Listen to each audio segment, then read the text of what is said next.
Hello, everyone. Thank you so much for coming for today's webinar. In whichever part of the world are you, good day, and wishing you a good weekend in advance. We are here today to discuss the topic related to artificial intelligence, the core of what's going on across the world today. It is being, led by Dr. Paritosh Basu.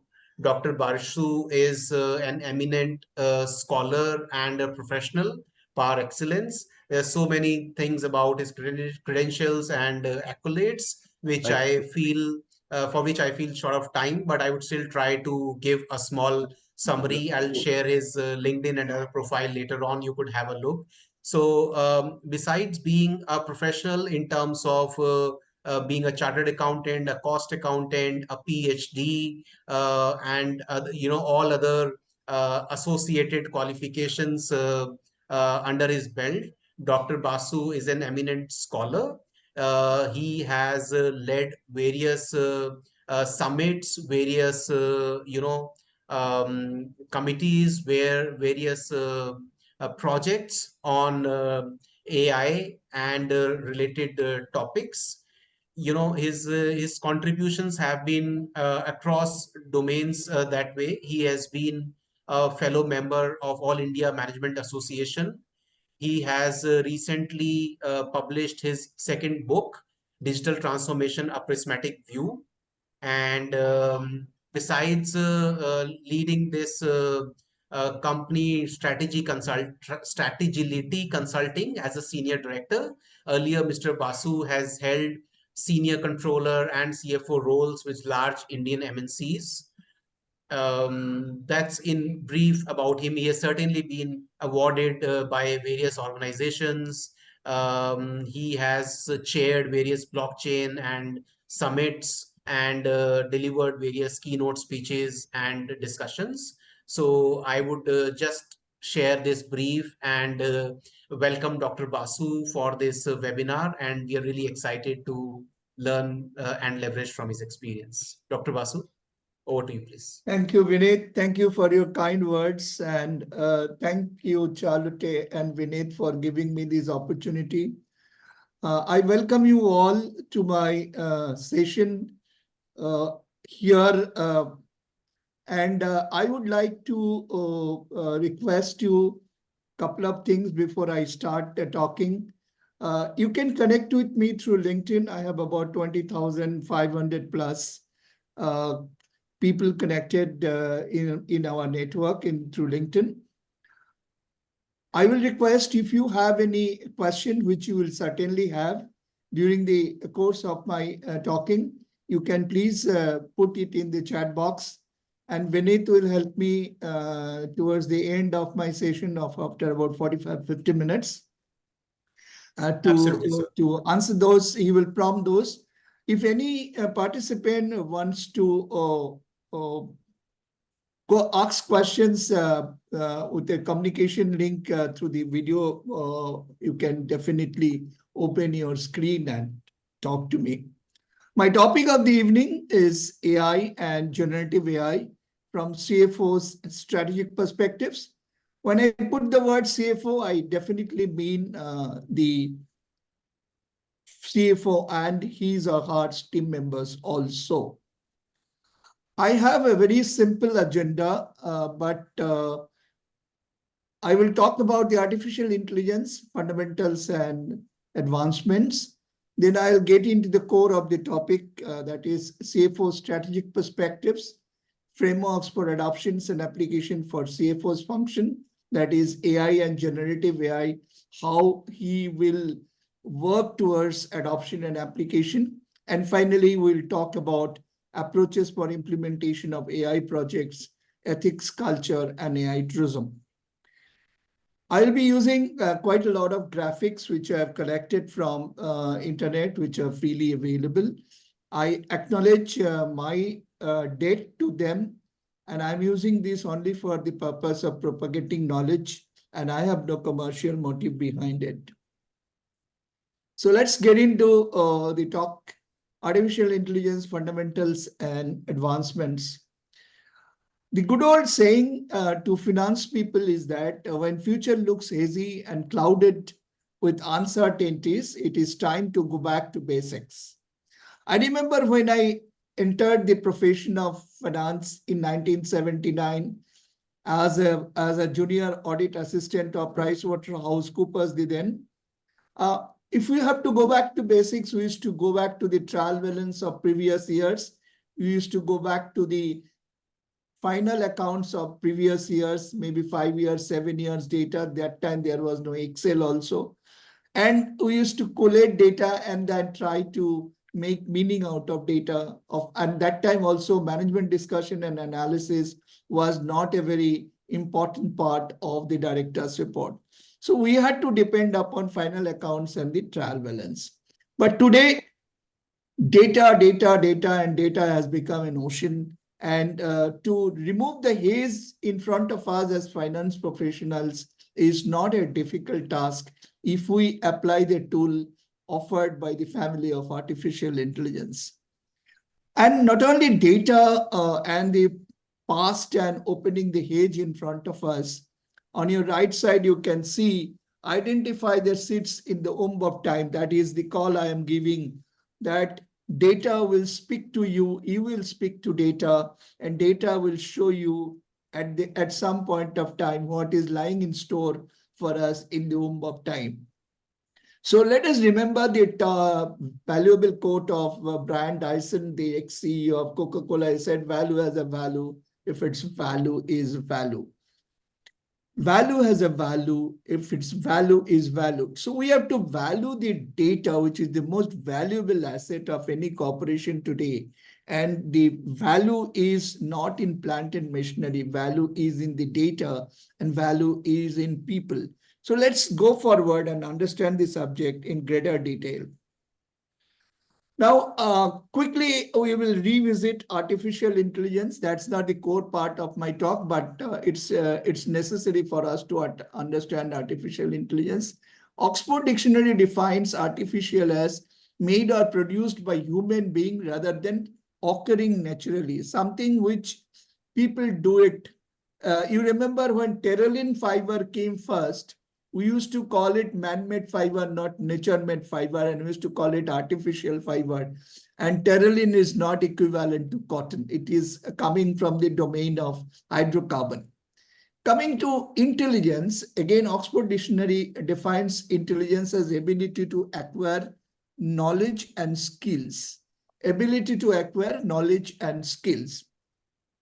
Now comes the word cognitive intelligence. Cognitive intelligence, the word cognitive means the ability to recognize something and reproducing something.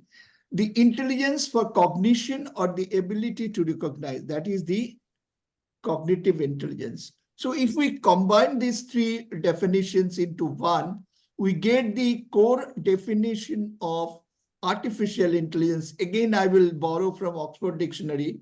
It says the theory and development of computer systems which can perform tasks normally requiring human intelligence. Mind you, normally requiring human intelligence being performed by a computer systems such as visual perception, speech recognition, decision making, and translation between languages, means English to Hindi or Hindi to Greek or English to Greek and so and so. That means it's a theory and development of computer systems. So artificial intelligence now is connected with computer systems and computer system performing what a human being can do.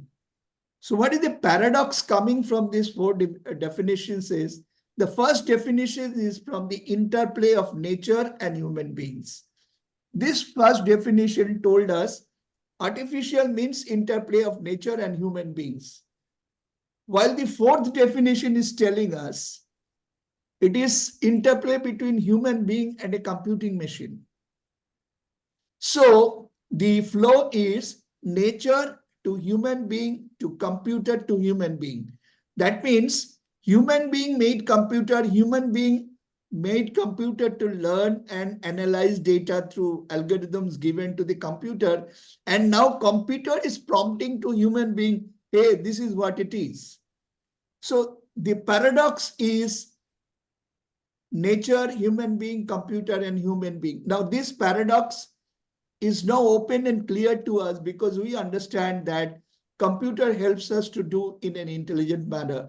The difference is that what a human being can do in terms of speed and volume handling, computer can do thousands and thousands times more in terms of speed and volume.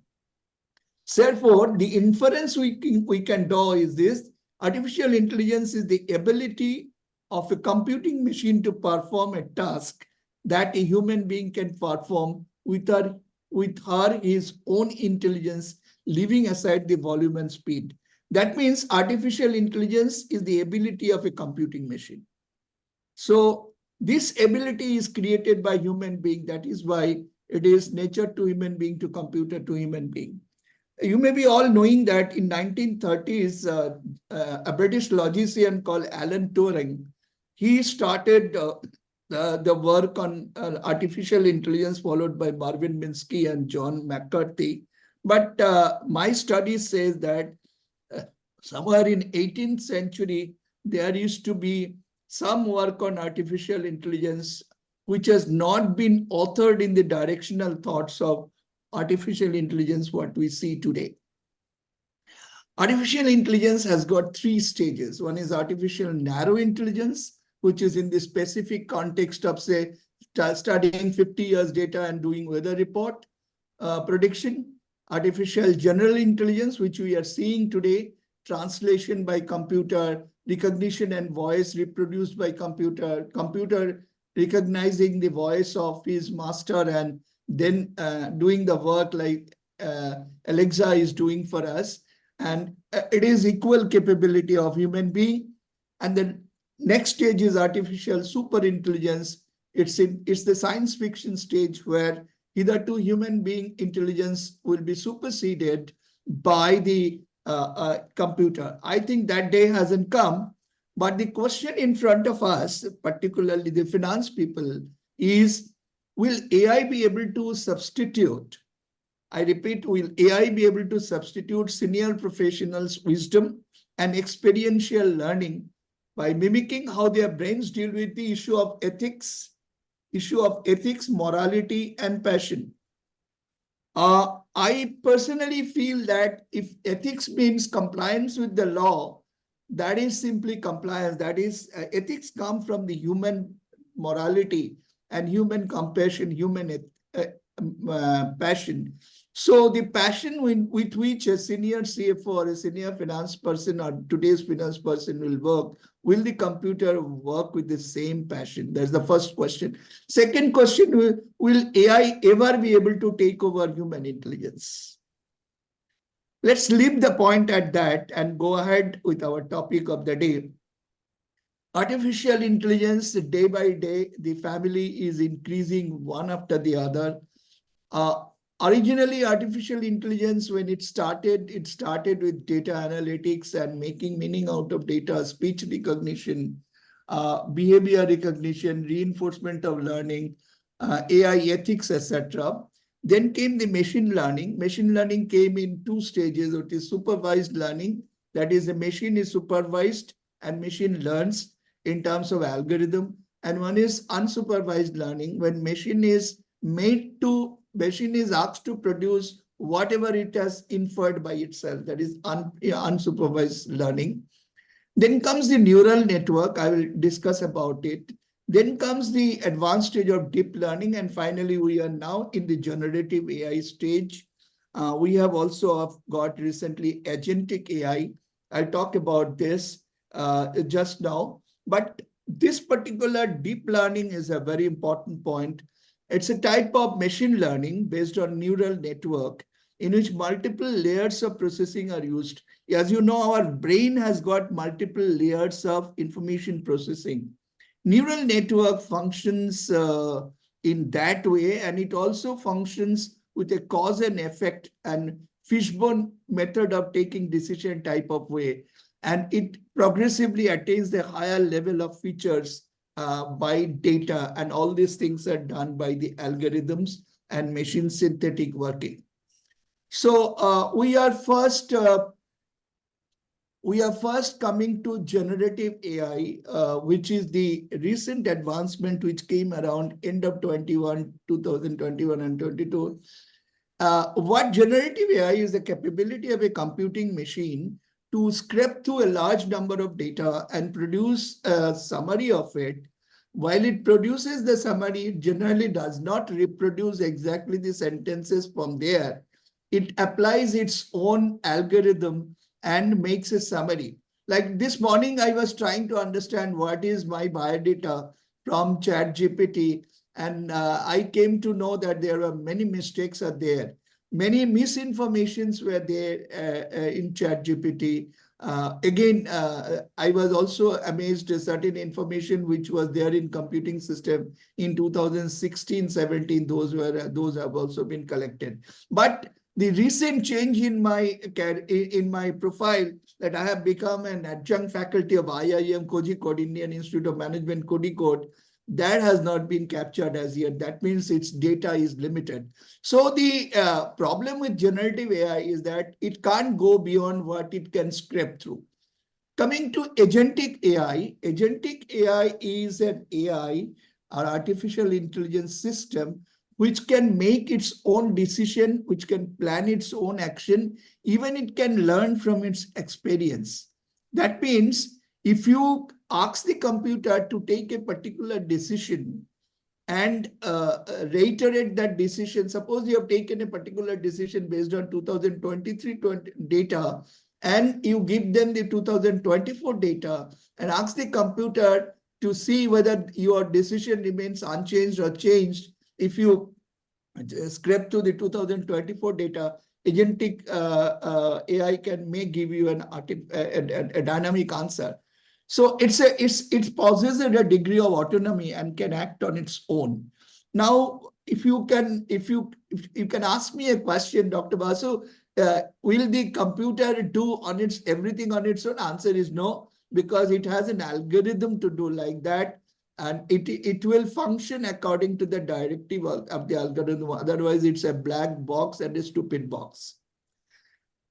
Now, retrieval augmented generation. That means generative AI connected with the retrieval model. So RAG, or retrieval augmented generation, is a combination of two computing tools. One is the retrieval tool and one is the generative tool. Now, what this model can do, it struggles to produce contextually relevant, factually accurate, up-to-date data responses. Now, when you say struggles to produce, in ChatGPT, I gave example that my present data has not been updated, that I am an adjunct faculty of IIM Kozhikode. Computer, this particular RAG module of generative AI will say, hey, we are producing this summary of Dr. Basu in 2024, but I can't find without any data beyond 2022 or 2023.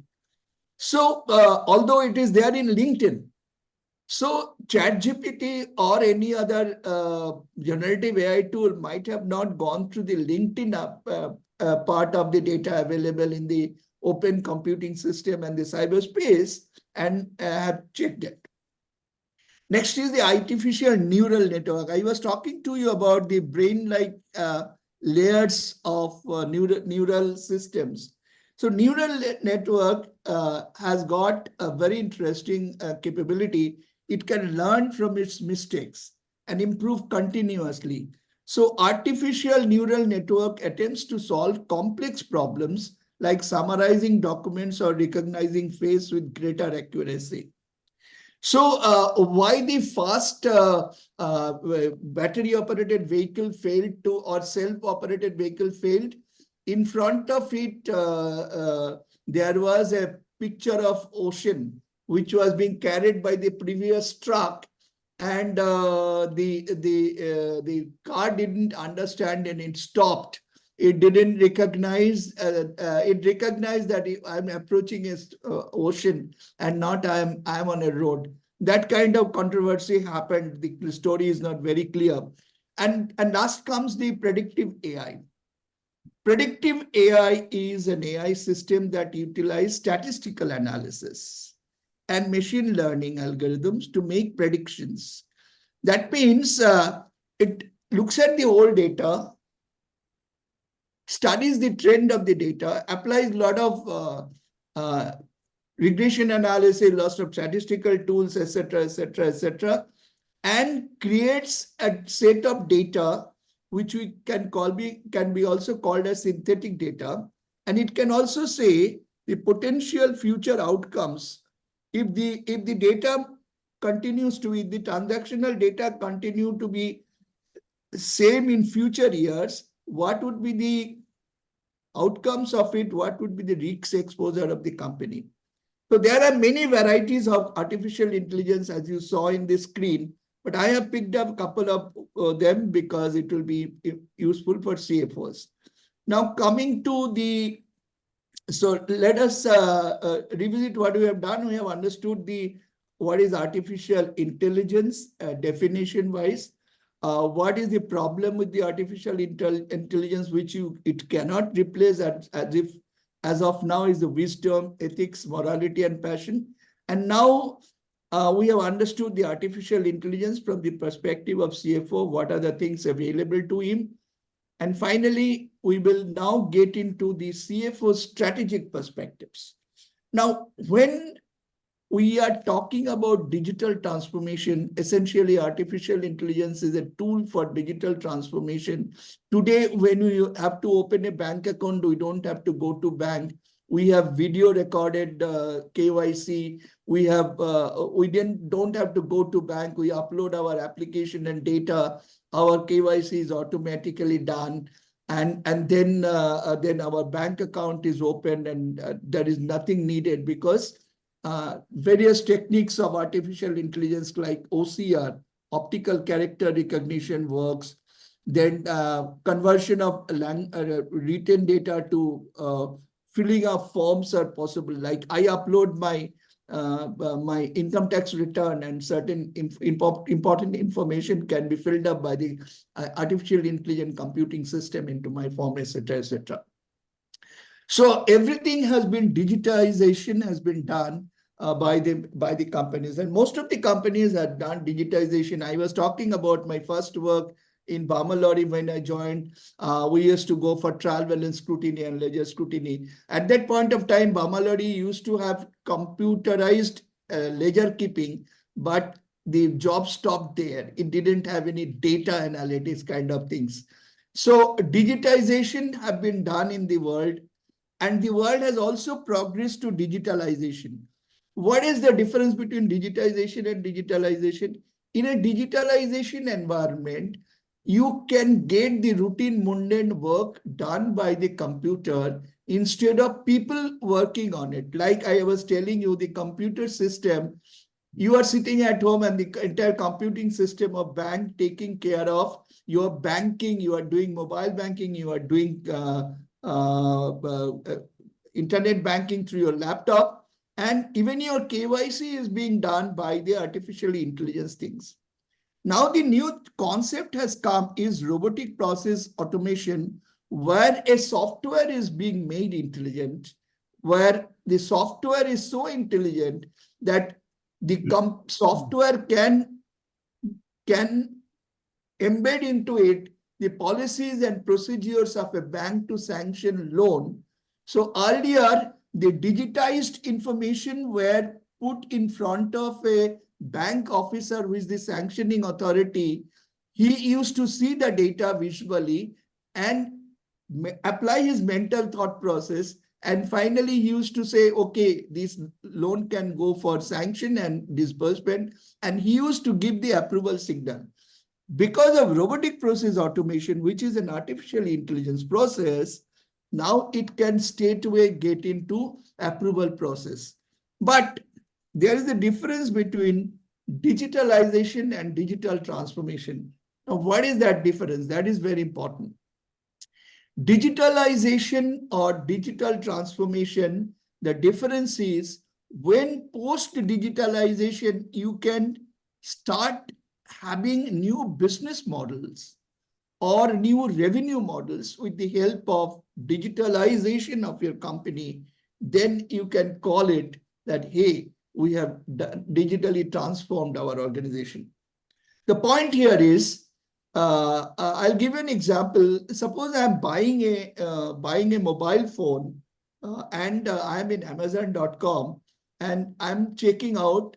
Amazon.com prompts me, would you like to take a consumer loan? If I say yes, it will say, I'm prompting you to so and so bank's website.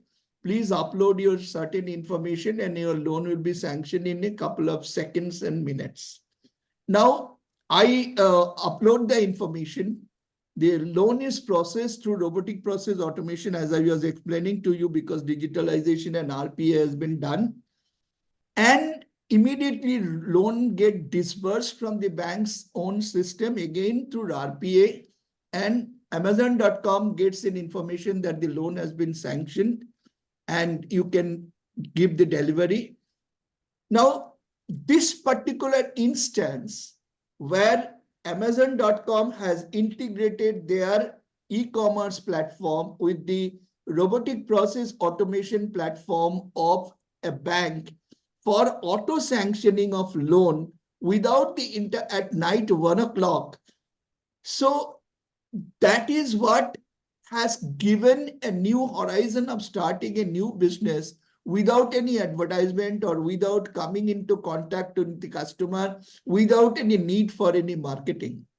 Because here, that particular prompt by Amazon.com has given me a business opportunity, me means HDFC Bank.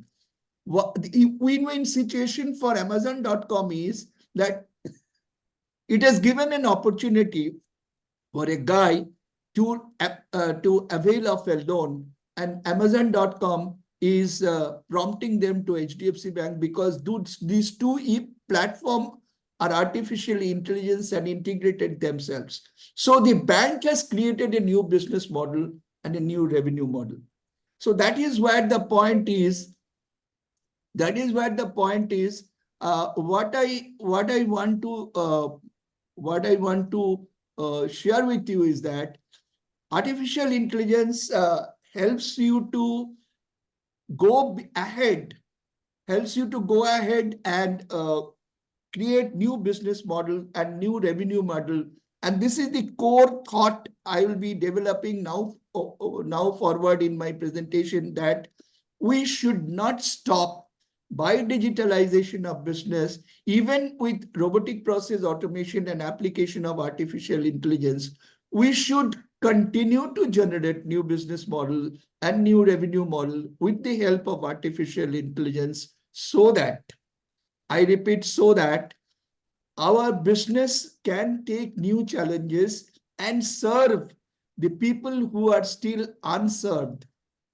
And there is a digital divide, and the bank can get into hinterland of any country, the interior of any country, and reach the benefit and bank the unbanked people. Okay. So, but the benefit here is that the reason here is that every single person today is mobile savvy, and every single person stores some of its minimum data and document in their mobile. So this is the core essence, that digital transformation with artificial intelligence is the opportunity for a CFO to and his CXO colleagues to generate new business model and new revenue model, is the core message I'm spreading throughout my talks in several international, national seminars and conferences and summits, where I'm saying digitalization is not equal to digital transformation. Let's proceed. So we say that digital transformation is not a lipstick project to decorate your company. It's not a destination. It's a continuing journey. It's a journey to de-risk your company by opening new business model and responding to the business disruptions. Now, digital transformation also need strategic decisions. Now, I will remember with all reverence to a gentleman who lived about 2,600 years before under the sun. He used to say, he's a Chinese military strategist. He used to say, strategy without tactics is a slow path to uncertain success. Strategy without tactics is a slow path to uncertain success. Tactics without strategy is the noise before defeat. So not only strategy has to be formulated, but tactics to implement the strategy must also have to be implemented. Has to be also created by artificial intelligence. Now, this slide must be very common for all of you, whether you are a finance professional at the other side of the table as a consultant, or this side of the table as a corporate CXO. I can give the finance and CFOs domain of work into 4 sections. First is the corporate reporting, which is the core function. Second is the finance and treasury, which is again a core function. Third is the financial risk and compliance, which is a core function, but it is a collaborative function. Every department has to be, every function has to be involved into it. And finally, another shared function is the business performance strategy and planning. This is where artificial intelligence, generative AI, etc., which I discussed with you earlier, helps us a lot. And this is where also it helps. We used to say that earlier data and artificial intelligence helps us to create ESG score. Now it can also create DEI score. I'm sure all of you know what is DEI score. It is diversity, equality, and inclusivity. These are the 3 things a company has to work on today: diversity, equality, and inclusivity, in addition to ESG score, compliance management, meeting the listing requirements. All these things can be administered by a robotic process automation system with the help of artificial intelligence. Let remain talent management. In a large organization, you can do talent management, and let alone even integration and intermediation. We don't need much of intermediation today. What we need is cross-functional data study. That means suppose we have a sales manufacturing data and we have a finance and sales data, we can do behavioral study of this data with the help. So this entire functions of a CFO or a finance team in collaboration with their CXOs can have enormous potentials for applications of digitalization, and digital transformation. And artificial intelligence and generative AI from its family of tools can help a lot. Let us come on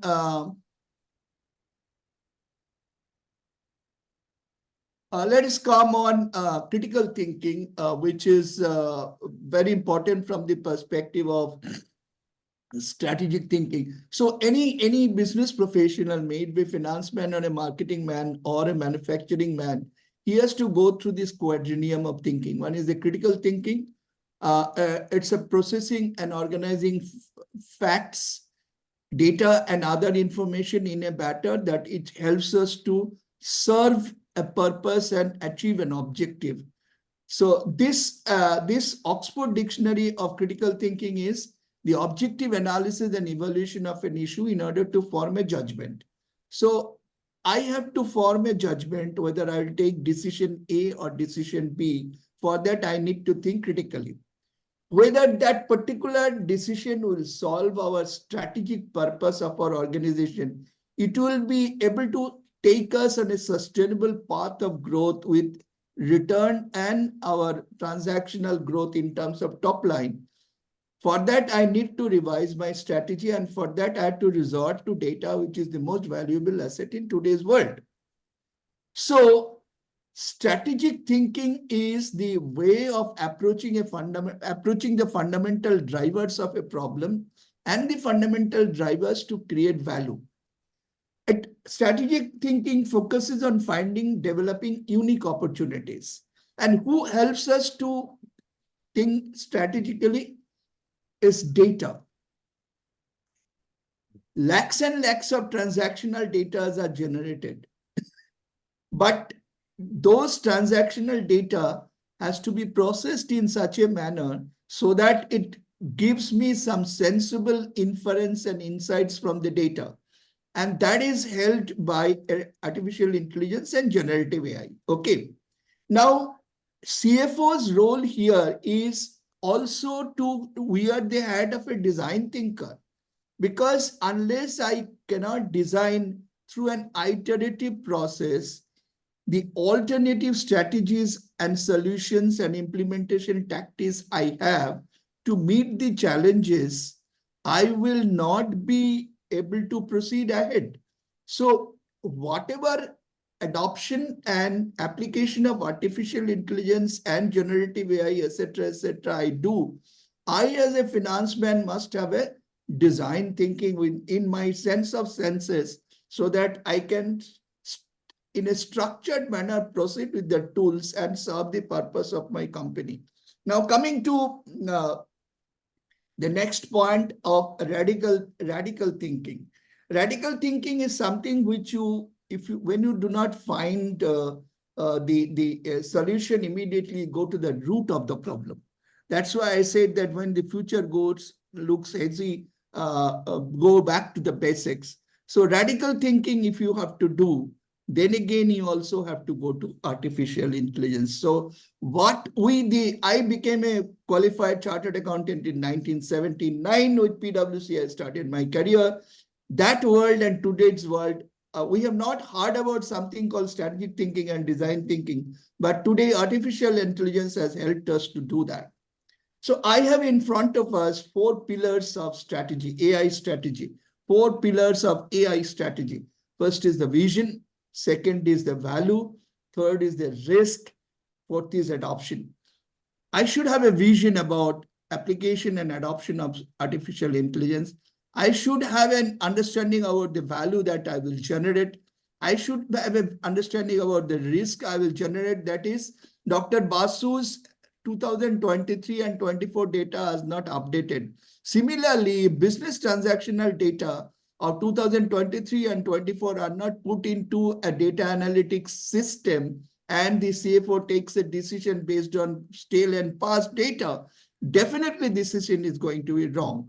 So AI, to function in a de-risked manner without any risk, there is a pillar, and that pillar comes from strategic thinking, design thinking, and radical thinking.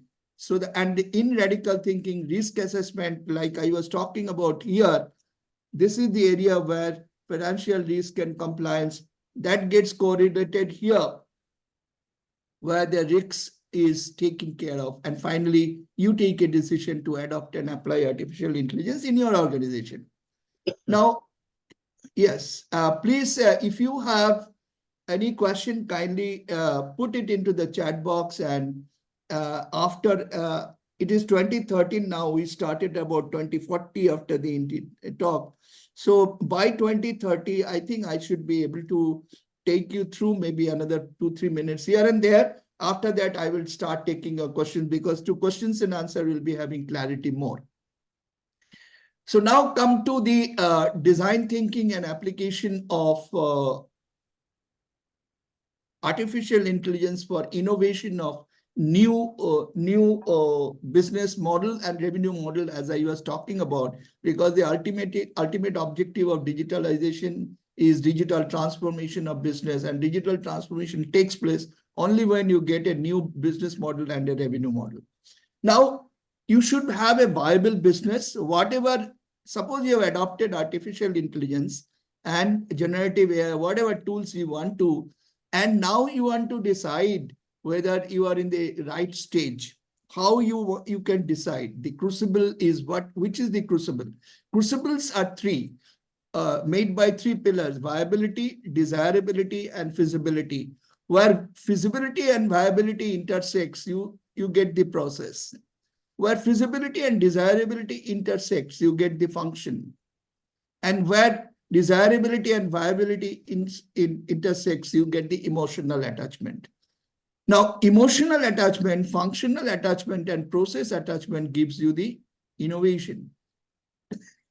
This process of desirability, viability testing, feasibility testing, getting attached to a decision-making process by getting into the data, doing digital thinking, critical thinking, strategic thinking, design thinking, makes it possible to innovate something new in terms of new business design and new revenue model design and new uh, business model design.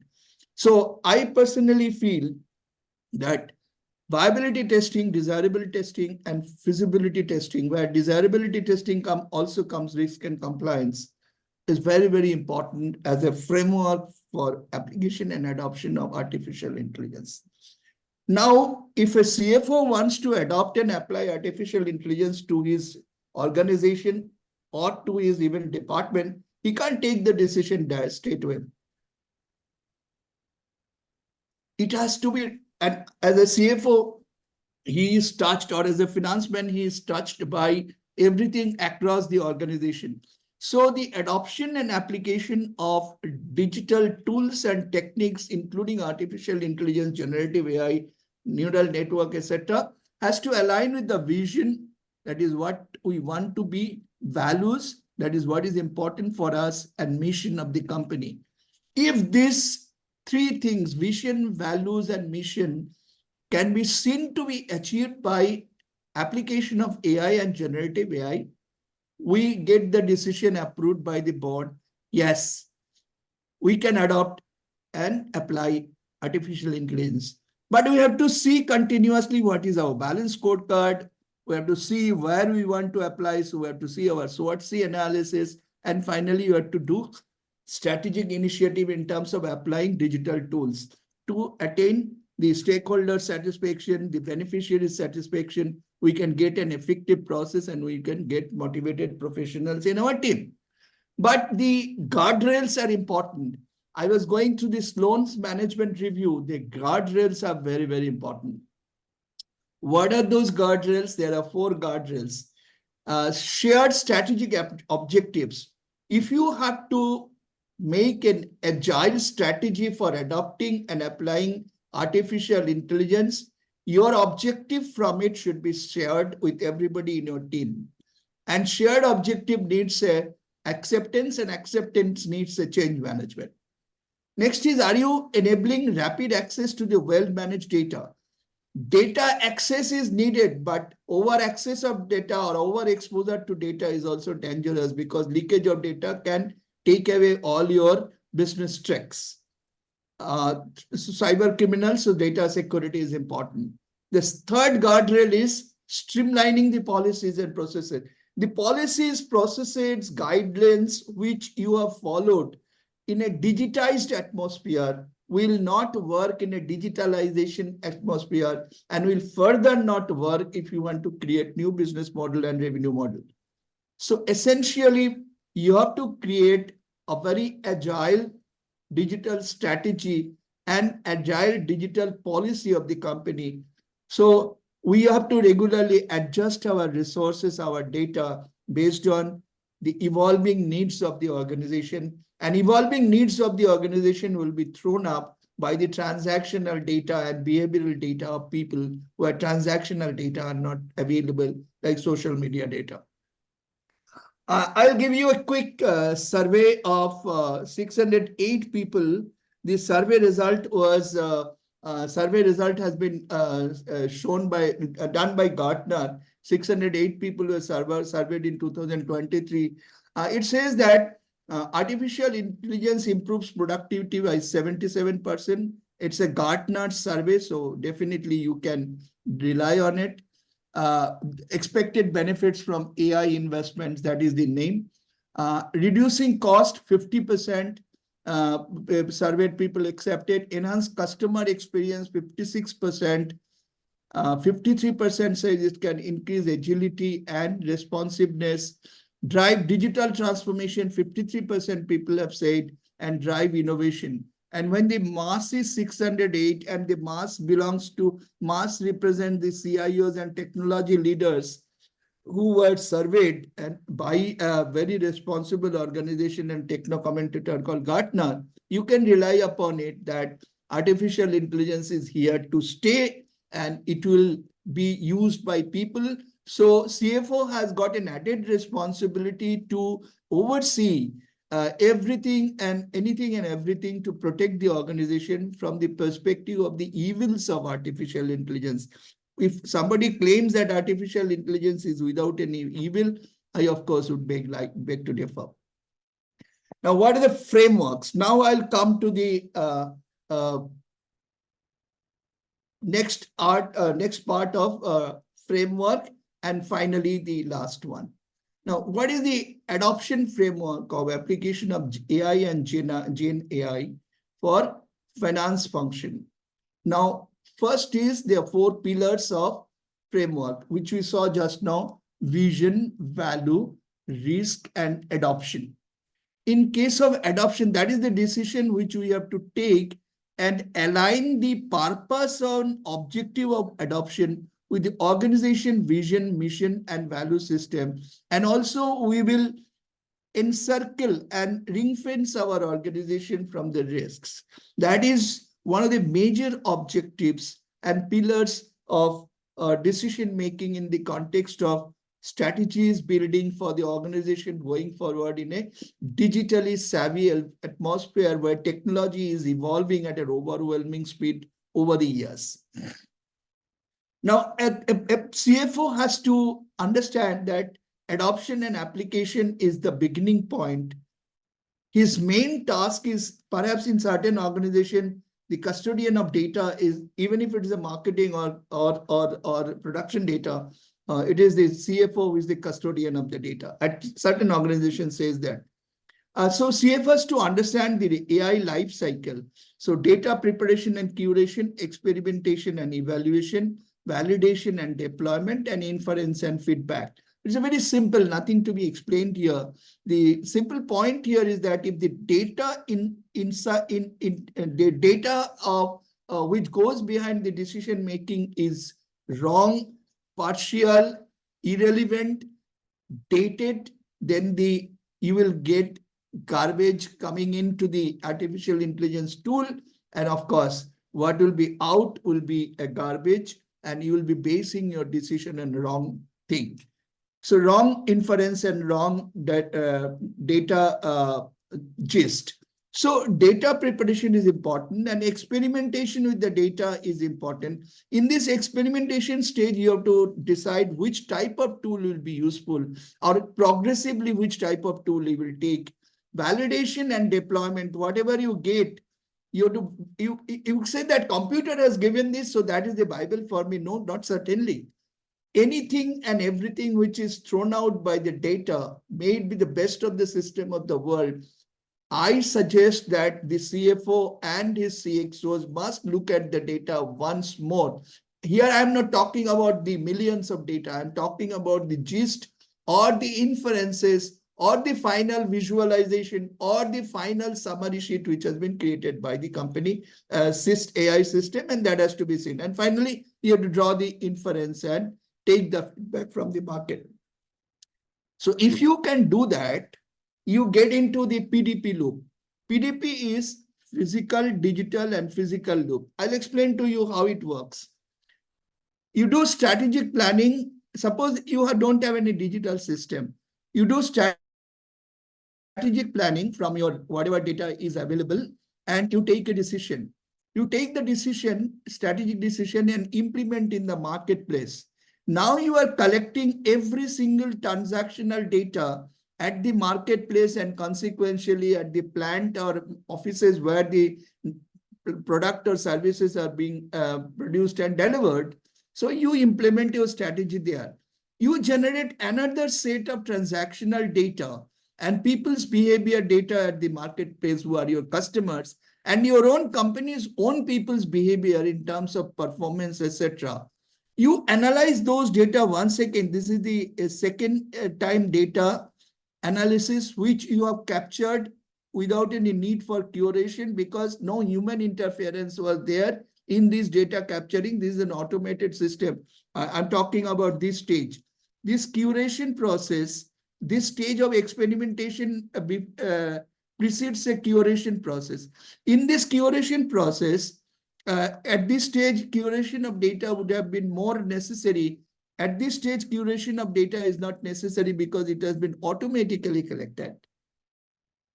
Now you apply the AI ML DL, and likely that you will get a better inferences and insight from the data, which will help you to get a better strategy and execution technique.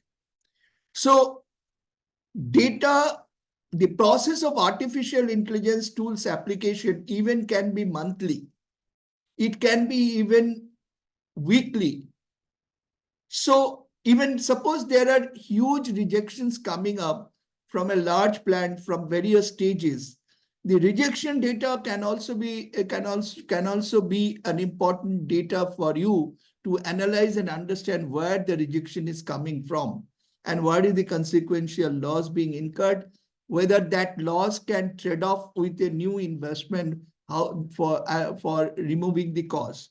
So PDP loop not only can be in the marketplace, but also can be in your place. Then you can say, Dr. Basu, in the PDP loop, we'll be using social marketing data also. My question here is very simple.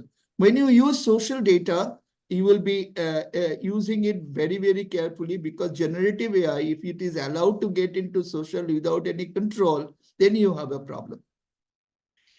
Then comes the Dr. five. Basu, I'm sorry Yes. to interfere. Vineet here. Sir, Yeah. just doing a time check.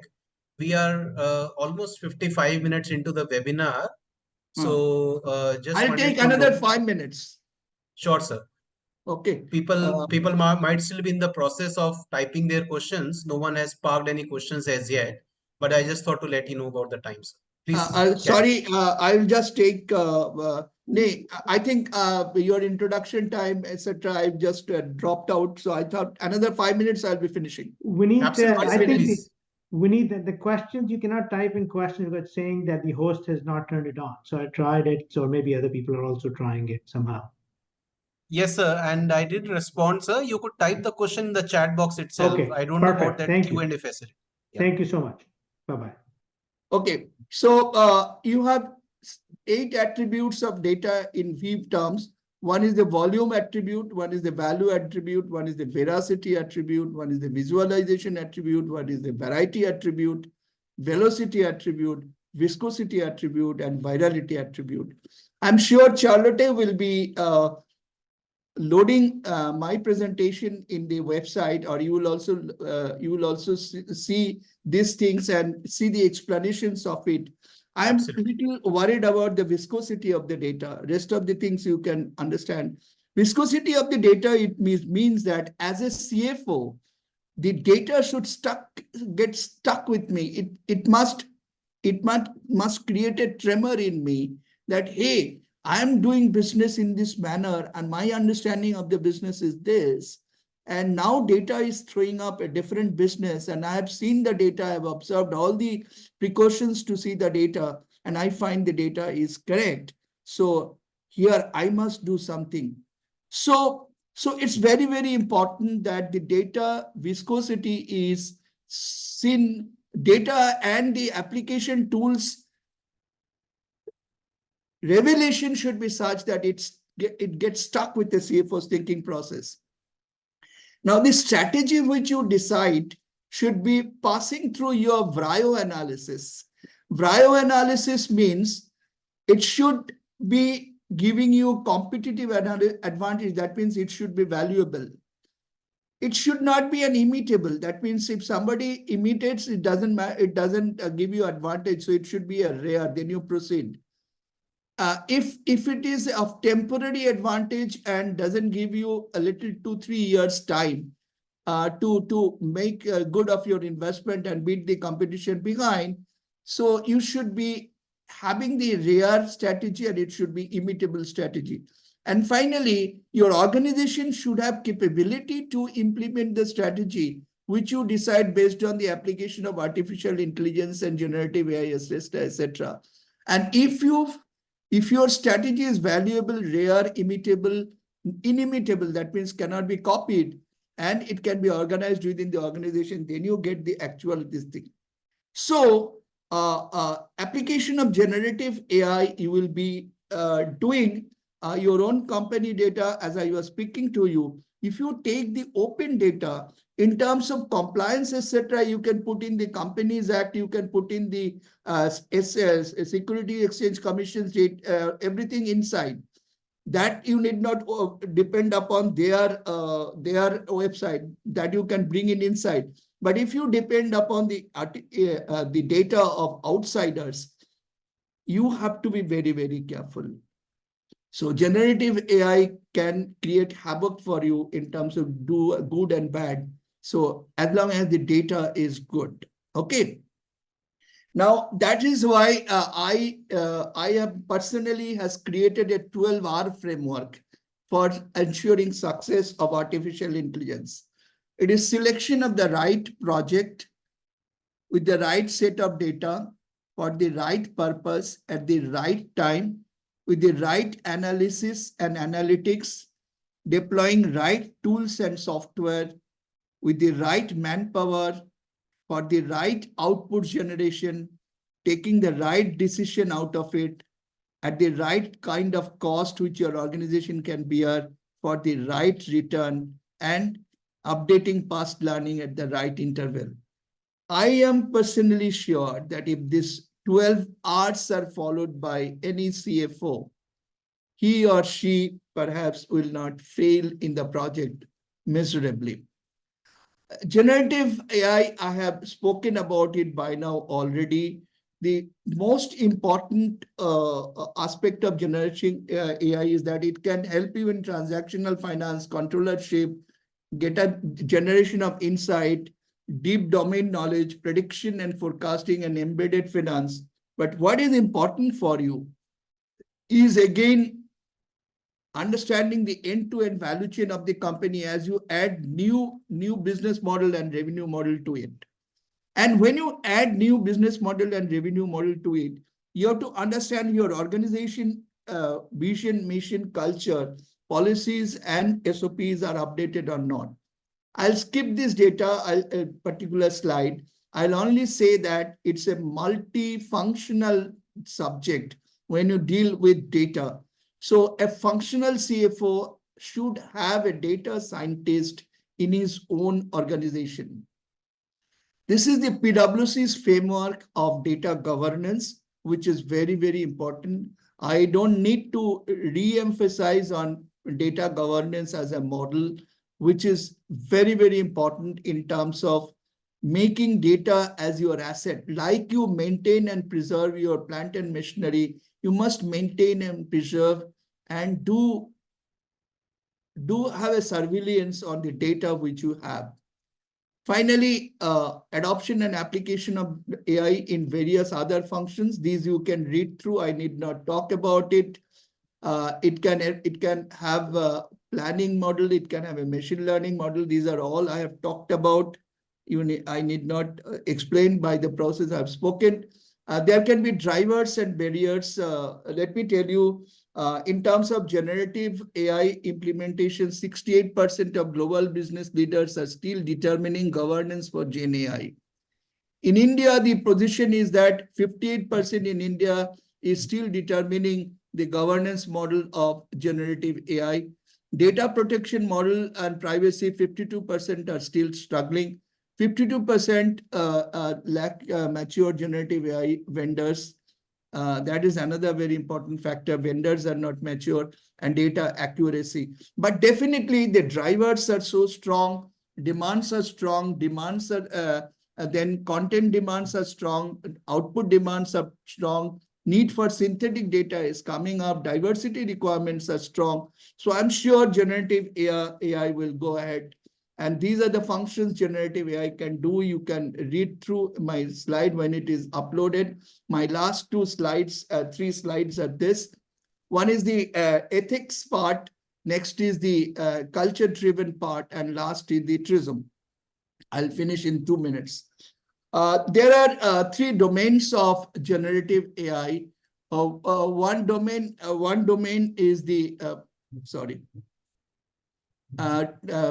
domain of technical domain. One is the cognitive domain, and one is the information domain. So when the information domain and technical domain gets in, you get the computer ethics.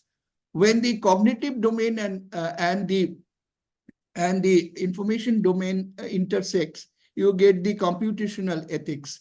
And when the cognitive domain and the technological domain intersects, you get the robotic machines ethics. And when robotic machine ethics and computer ethics and computational ethics get in and intersect, you get the digital ethics. So digital ethics gives you the governance domain.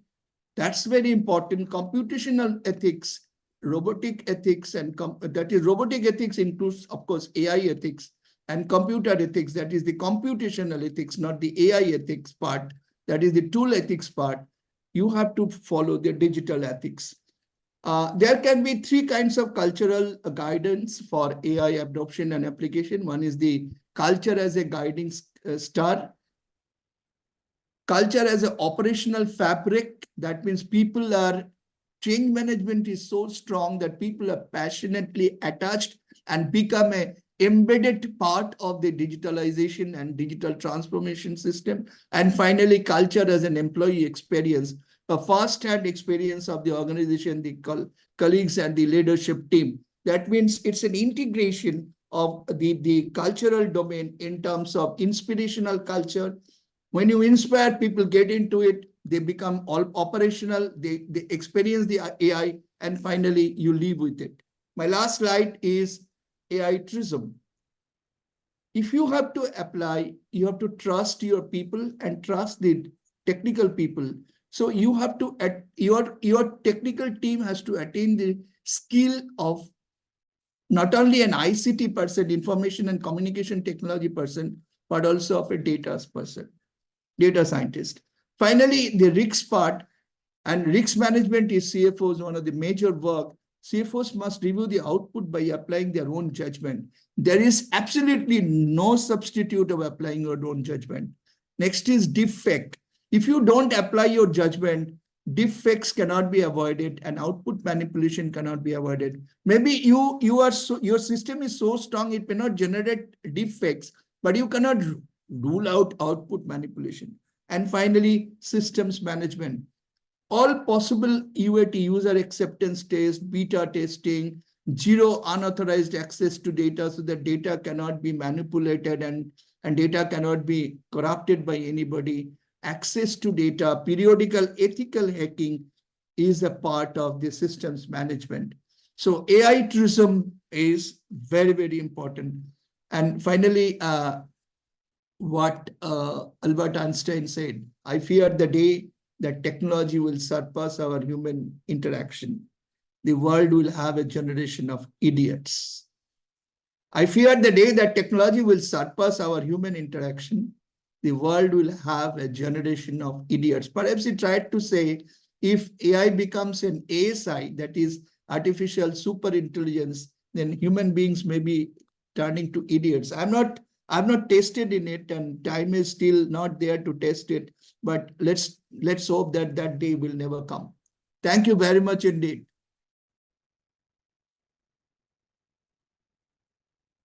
Thank you, Dr. Basu. Thank you so much. I think it was really engrossing webinar. The topic itself is on one hand, um, so interesting and relevant in today's world. At the same time, the kind of deep dive you did, at least I understand that so overwhelming, in the first look, at the same time requires so deep dive and so much Topic expertise is to be too able to carry it topic is forward. too long, and you have added generative AI. That's why I had to spend at least 10 slides more to it. Absolutely, absolutely. I really appreciate that. There have been a lot of questions, so I'll take them one by one. Yeah. So Omar Rasul has a couple of questions. So first, how to ensure consistency of output, hallucination challenges, ensuring data set used for training is not biased. See, first of all, a CFO from his own financial domain part, and from the organizational part where he is a collaborating agent and an oversight agent, couple of things has to be understood. First, data relevance, data currency, and decision to be taken. Coupled with, tied up with the organizational vision, organizational data ethics, and digital transformation ethics. If these are correct, and if the organization's data access control system is correct, and transactional data is captured without any human intervention, then I believe the data remains mostly untouched. If the data remains untouched, his next question comes, whether the machine learning, if it is a supervised environment, the algorithm is not biased. See, Vinay, Mr. Omar, that testing's bias of the algorithm can be tested by the CFO. Here comes the CFO's own capability. If he finds that a whole set of transactional data has given certain kind of output, and he and his team members or his CXOs expected something different, then the data has to be tested in a different manner. Data can be further segmented and tested in a different with a different question. If the answers to previous questions to the data in terms of supervised learning is again with another set of questions, if the data gives another doubtful answer or doubtful trend analysis or visualization, then definitely there is something wrong. Then the instruction to the machine in terms of supervised learning through algorithm has to be tested. Sure. Dr. Basu, Understood. can I jump in just to clarify? This is Umar. Yeah. Yeah. Yeah, please. So I have heard, like, again, you are an expert in that area, and I'm just like 10,000 feet away hearing about the stuff happening. Heard a lot about the hallucination, controlling the hallucination. So are there good measures and controls in place to make sure that it's not hallucinating? And also in the consistency of output, people have been saying, like, it's very difficult to see that it produces the same results again and again, consistently. So any thoughts on that? Mr. Omar, I share your anxiety. And when we talk about hallucination getting created by AI tools, various type of AI tools, may it be agentic AI or may it be RAG or may it be generative AI, I personally feel that the whole subject is in a nascent stage. That's why even OpenAI has started working on OpenY01. That means they are trying to understand and trying to test their own output ones. Like I was telling you that I am a professor of NMIMS University School of Business Management, that ChatGPT has said. But ChatGPT doesn't know that I have finished my tenure there and now I'm an adjunct faculty of IIM. So if this kind of distorted data is thrown up, a result is thrown up, then you will be definitely hallucinated. Right. So perfection of the generative AI, that is the present day advanced tools of AI, is still to come. Okay. That is my study. Even I have studied quite a lot of research papers on this before presenting it in front of you, because presenting a paper of this scale to people like you is not easy. So I've done my work. I think scientists are still working on it. Okay. Perfect. It's still not clear how it will be handled. Thank you so much. Thanks. And Umar, I'll take your other questions a little later. Let me just go to the some other participant as well, please. Sure. S. Ghosh asks how to identify the areas in a particular industry where AI can bring a change. For example, from mining industry perspective, would you kindly indicate any issue where AI can be used? A mining industry perspective, I can first understand the application of AI through robotic process operation. Let me tell you one thing. There is a serpentine robot has been created where the serpentine robot is being used in a big way for understanding where accidents can occur before getting into mining. That means through visual inspection of the opening point of that mine area, the data that picture that gets generated by a serpentine AI. Serpentine AI is a robot which can get into holes where a human being cannot go and see visually. Or in an accident place where serpentine, recently there were earthquakes, serpentine AIs have been applied to find whether there are living things are there underneath the debris. In the context of mine, there can be another application of AI is in a big area, certain attributes of the soil or 100 or 10 feet dark soil, certain attributes are generated and certain predictions are done, or 200 feet or 100-meter are dug and certain attributes are drawn from the dark materials, and predictions are done, so many tons of lakh tons of so many million tons of mining products are there, mineable products are there. Now, this data is available throughout the world. Like we predict the weather, same way we can predict more correctly what is the availability and level of purity of the minerals which are available underneath mine. So I have spoken to you three things so far. One is about predicting the nature of the rock, where you can go or not go for mining. If you have to go, what safety measures you have to take. Next is the predicting the production ability. That means the storage under the mother earth of a particular material. And the third in the mining industry could be what is the behavior of the labor. I have invented a particular software which is there in the American World Intellectual Property Organization's website. You can see where I studied the behavior of people using my software, and somebody is doing a particular job in 5 minutes, and somebody is doing it 3 minutes, somebody is doing 2 minutes, and how many people are doing this kind of in how many minutes gives me an understanding whether my software is correct. So mining methodology perfection and mining methodology tools perfection can also be brought by artificial intelligence in terms of operations. And of course, in terms of finance area, there can be anything and everything which almost common function across the industry sectors. Okay, thank you for that.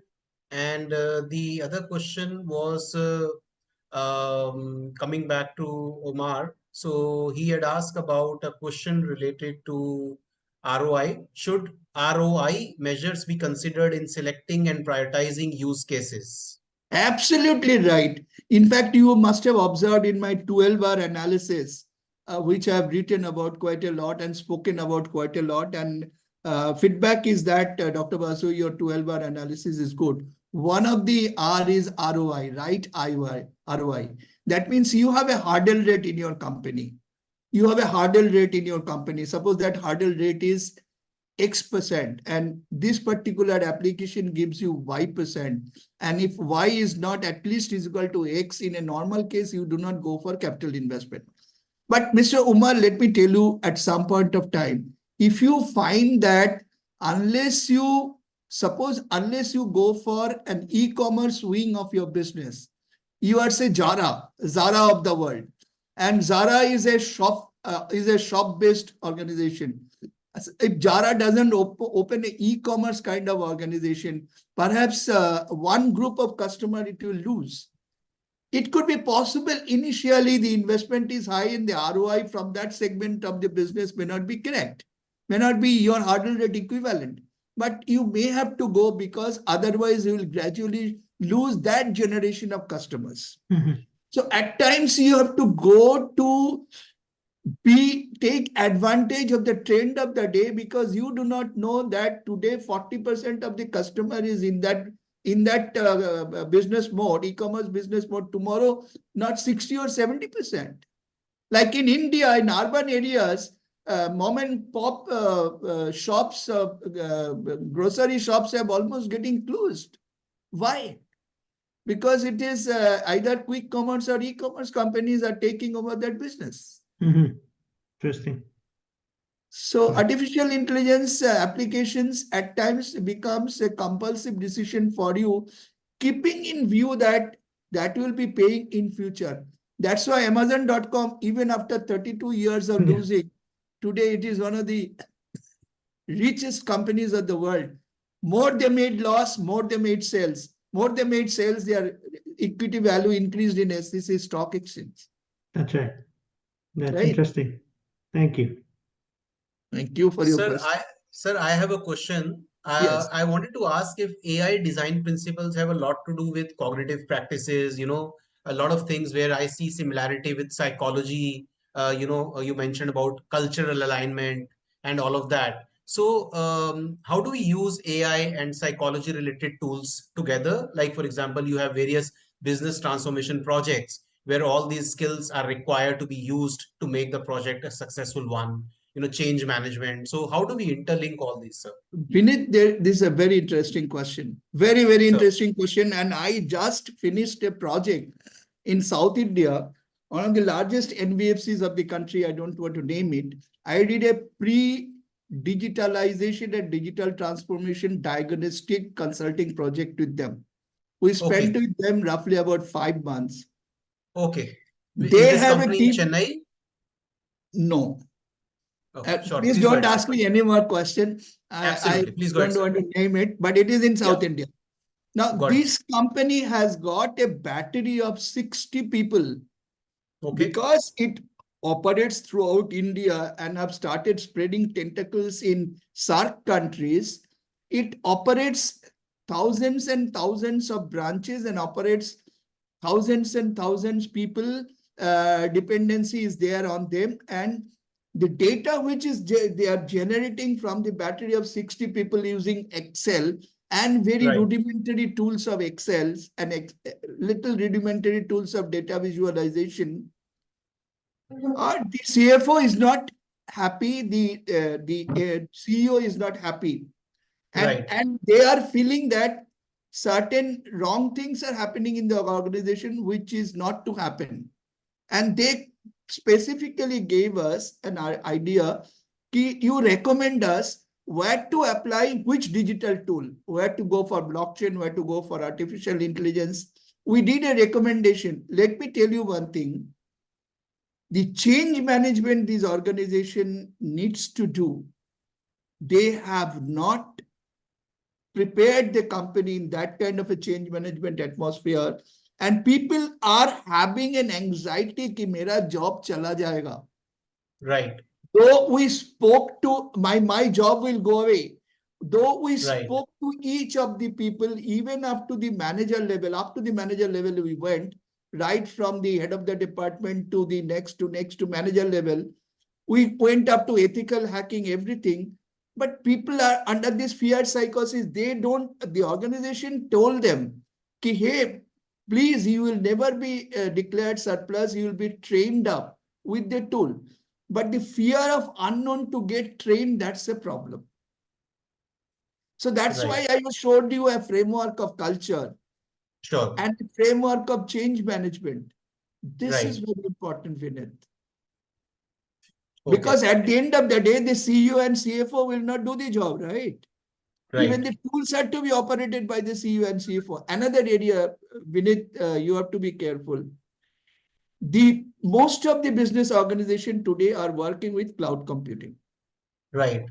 So your data is in the hands of others. Right. And you do not know the way they are keeping the data and whatever way you need to retrieve the data, whether they will be able to apply the ETL tool. ETL means extract, transform, and load. Means Right. your core data has to be curated and to be loaded in the artificial intelligence system. And then the tool has to operate and give you the insight and inferences from the data. Okay. Now, this Understood. cloud computing system has to be revisited. Sure. Sure. Got it, sir. Thank you so much for that. And just taking one last question uh, from Omar again. Any perspective on upskilling and reskilling and cultural shift in finance to leverage the full potential of Gen AI? Oh, that is what I was talking Yeah, to yes. what's You up just just now. went through that. Just Yes. now that if your people suffers from that my job will go away, the first sabotage will either come from there. And in the process, you may lose some of your powerful people who are passionate, very core to your company, and they are very attached to your company. Now, these passionate people, if you give them a comfort that your job will not go away because of this, tools will get more business, and for managing more business, we will need more people, more surveillance, because the data has to be also kept under surveillance. The data has to be also read through after the outputs are given. Then only your project will be successful. At the end of the day, change management is vital. And there is a concept called decision drumbeat, DRUMBEAT, decision Decision drumbeat. drum beat. Yeah, this bit, not BEAT, BIT. You beat the Oh, drum. bit. Okay. That means the decision which you have taken for digitalizing, and digitally transforming your business organization has to be change managed with your digital decision drumbeat method. That means at the very stage of thinking to change, you have to adopt. And let me tell you one more thing, which I'm very sorry to tell you. I have had the benefit of talking to the board of directors of some of my clients. Yeah. The board of directors are generally people like us, 70 years or 75 years or 60 years plus people. These are the people, they are not sold to the new ideas of artificial intelligence and application and adoption. Very true. So, and the culture starts from the head. And it cannot Sure. be a one-way process that the young generation convinces the people ki sir, mujhe give me the AI tool. Right. I'll do better. The top has to appreciate. Right. They suffer from the fear of unknown. They do not like Mr. Omar at this stage. He's sitting in this, and Mr. Sinha has this stage at this stage sitting in this program and trying to understand what I'm talking about. Why? If our directors, board people, and even some CXO level people do not want to bring new knowledge to their own self, how they can bring new knowledge to the organization? Absolutely correct.